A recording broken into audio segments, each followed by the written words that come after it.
Nah, lanjut. Apakah ada politik dalam Islam? Nah, ini permasalahan tersendiri. Kenapa? Karena ada tuduhan tidak ada politik dalam Islam.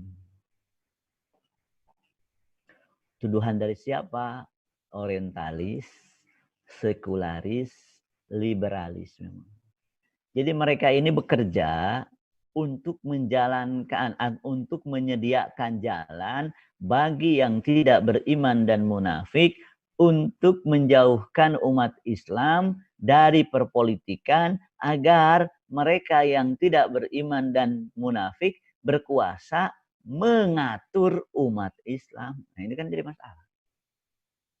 Yang saya sayangkan lagi, tuduhan tidak ada politik dalam Islam pun dilakukan oleh mereka yang salatnya rajin, puasanya rajin, mengikuti sunnahnya juga rajin, akan tetapi untuk urusan politik lebih cenderung untuk mengatakannya haram.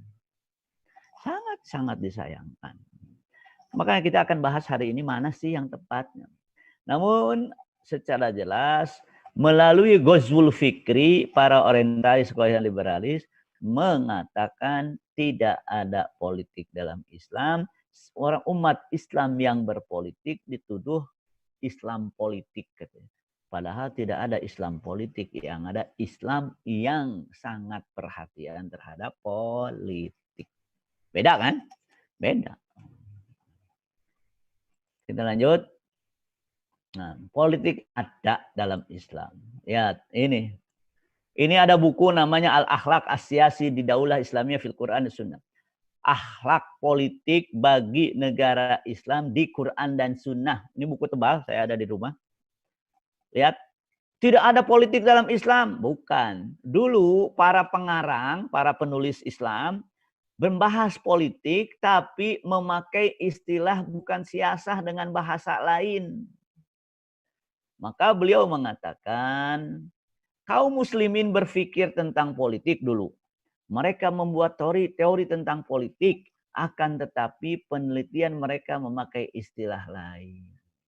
Mereka berbicara dengan bahasa yang tidak familiar dengan istilah modern. Ada makna politik, namun kata yang dipilih, kalau bahasa sekarang diksi, kata yang dipilihnya itu bukan politik, bukan siasa. Berarti tidak bisa dikatakan bahwa tidak memperhatikan yang namanya politik. Teori-teori yang mereka hasilkan terdapat dalam bagian dari fikih, bagian dari ilmu kalam, bagian dari sejarah, bagian dari filsafat, bagian dari adab, bahkan sebagian ada dalam tafsir Quran dan syarah-syarah hadis. Maka tidak bisa dikatakan bahwa ulama terdahulu tidak berbicara politik. Berbicara, pertama, mereka memakai istilah yang berbeda. Kedua, mereka tidak mengumpulkannya menjadi sebuah ilmu, akan tetapi terpencar di ilmu-ilmu yang lain, dalam tafsir, dalam hadis, dalam falsafat, dalam fikih. Tapi mereka berbicara.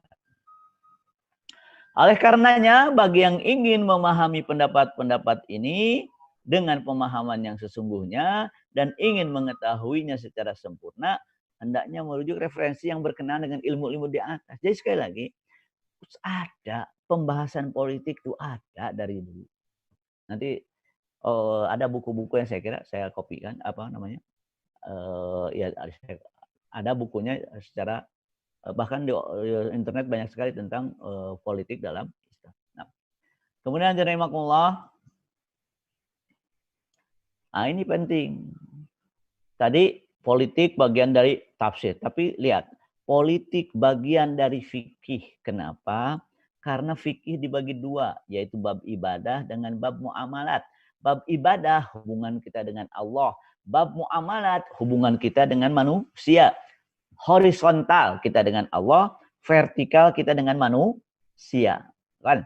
Kalau bab ibadah, yang disayangkan umat ini hanya berpikir bab ibadah saja, hubungan dia dengan Allah.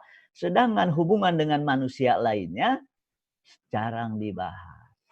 Hubungan manusia dengan manusia, manusia dengan diri sendiri, manusia dengan keluarga, akhwal syahsiyah, manusia dengan ekonominya, muamalat, manusia dengan pidana, jinayat, manusia dengan negaranya disebut siasah syar'iyah.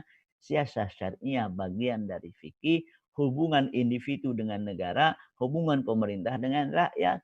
Ini diatur dalam fikih dan bagian dari fikih.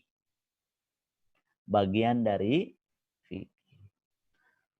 Bahkan dalam hadis disebutkan 7 golongan yang pasti yang dinaungi nanti di padang mahsyar. Di antaranya imam adil. Bahkan banyak hadis mengatakan imam yang adil itu pahalanya lebih tinggi daripada ibadah sekian tahun, sekian tahun, sekian tahun. Kalau begitu, jadi politik bagian dari fikih.